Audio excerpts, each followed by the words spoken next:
Dear Patriots, before the news starts, please subscribe to our patriotic channel by clicking the subscribe button.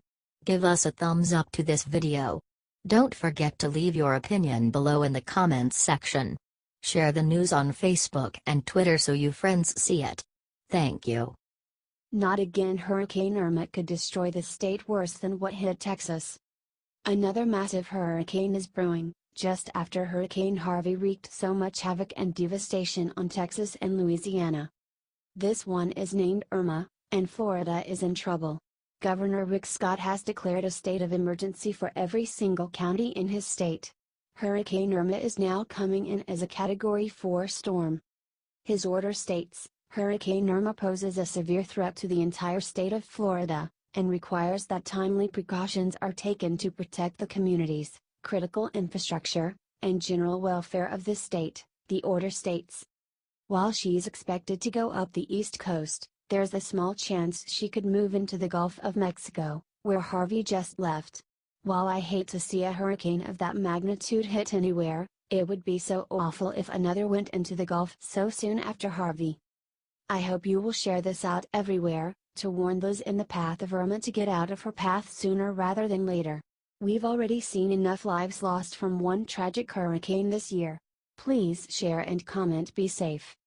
H.T. The Hill.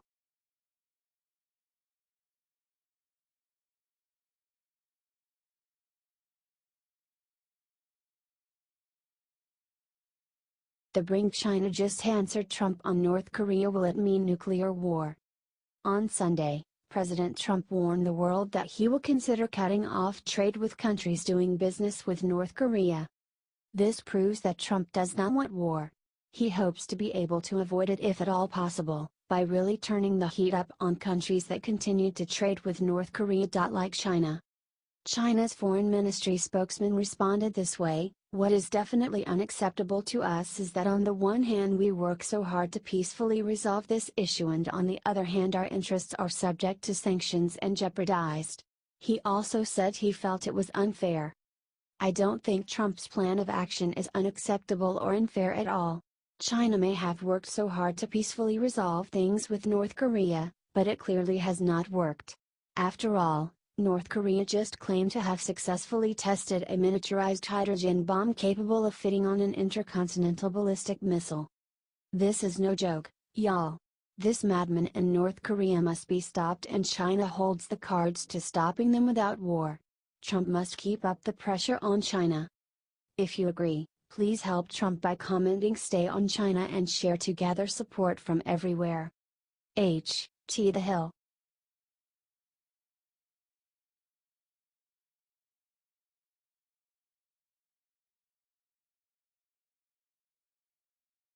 Justice Time. Jeff Sessions has a huge decision on DACA that will change everything. Today is the day that President Trump promised to announce his final decision on DACA, the unconstitutional executive order Obama made to protect illegal immigrants who came here as children. The president was forced to make the judgment by today after several Republican states threatened to sue the White House if it was not repealed. His decision has now been made, but it won't be Trump delivering it himself.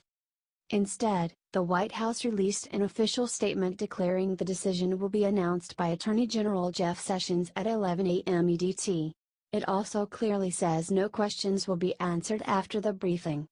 While Donald Trump has proactively looked for ways to help the recipients of DACA, he also knows the order cannot stand as is. Some reports even said AG Sessions told Trump he would not defend him against lawsuits if he kept DACA in place. If these children are to be protected, Congress needs to act themselves instead of sitting around doing nothing. The laws are very clear. Trump promised on the campaign trail to protect the DACA children and use heart in his judgment. Now he is doing what he is constitutionally able to by allegedly giving Congress a 6-month period to make a decision before DACA ends. If you trust that the president, his attorney general, and the rest of the staff will make the best choice for America, share this out and tune in at 11 a.m. Eastern Time to see the official announcement.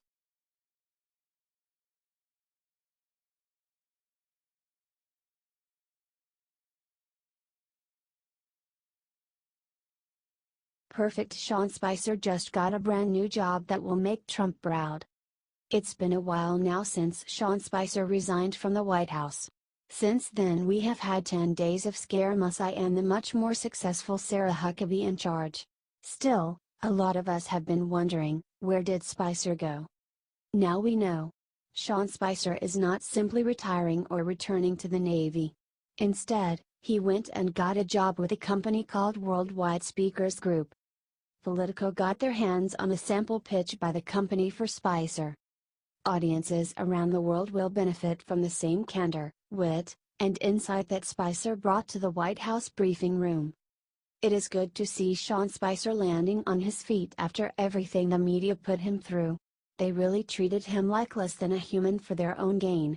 It's sad, not funny, that the press secretary felt he had to sneak past the reporters just to get home after work. Hopefully, his new job will treat him and pay him far better. And hopefully, now the press won't act like rabid hounds over every move he makes. Either way, I'm sure President Trump is very glad to see his friend and former employee happy and busy once again. Help wish Sean Spicer well by sharing this everywhere and comment good luck.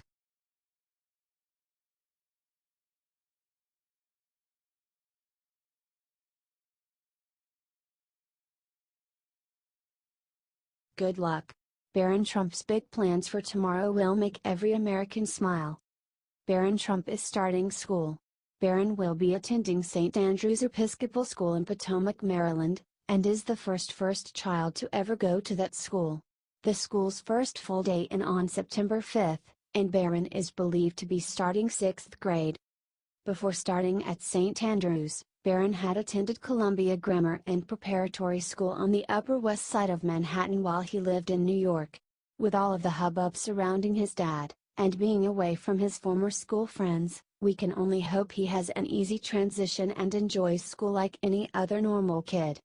St. Andrews enrolls around 580 students from pre-K to 12th grade, and is known for having a highly individualized curriculum so all kids can learn at their own speed. Melania is highly involved in Barron's schooling and chose St. Andrews personally.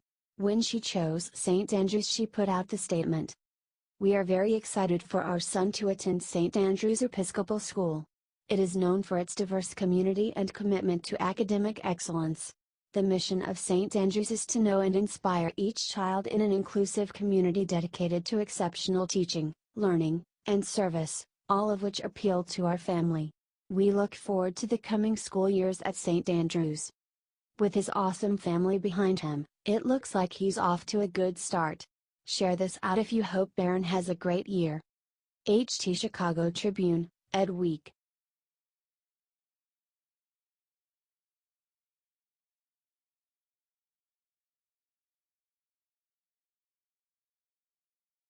Right after speaking to astronaut, Trump says 4 words that shocked the media to their core. Astronauts Peggy Whitson and Jack Fisher came back to Earth from the International Space Station this weekend.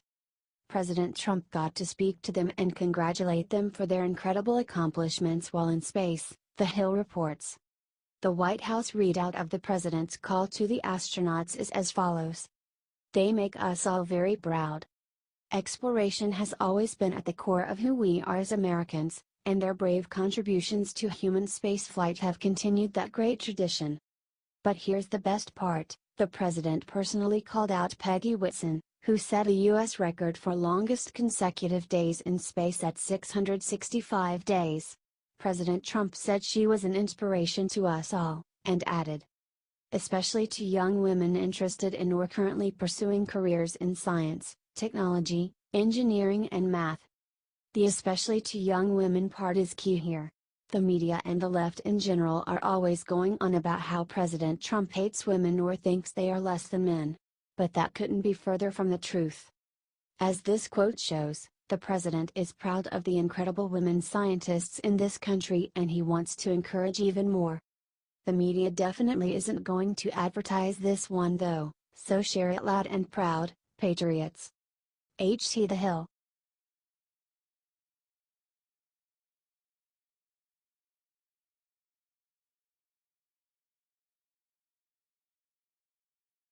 Ambassador Bolton just told Trump one genius way to end North Korea for good. Former UN Ambassador John Bolton may technically be retired from politics, but that is not gonna keep him from talking about it. He has one piece of advice for President Trump that he thinks is the only way left to win in Korea. Bolton said it's high time we help South Korea conquer North Korea and end the Korean War. The former UN ambassador sure as heck did not mince his words when he went on Fox's Sunday Morning Futures and said, "The only diplomatic option left is to end the North Korean regime by effectively having the South take it over." When the stand-in host tried to argue with Bolton that his solution was not really diplomatic, he fired back. "Well, that is their problem, not ours. Because anybody who thinks more diplomacy with North Korea, more sanctions, whether against North Korea, or an effort to apply sanctions against China, is just giving North Korea more time to increase its nuclear arsenal, increase its ballistic missile capability, increase the accuracy of its guidance systems and put us, South Korea, and Japan in more jeopardy. Plain and simple. Look, a war with North Korea sounds terrible. It sounds bloody, expensive, and potentially nuclear. However, if we wait, the outlook simply looks grimmer. If you think Trump should take Bolton's advice, let him know by sharing this everywhere.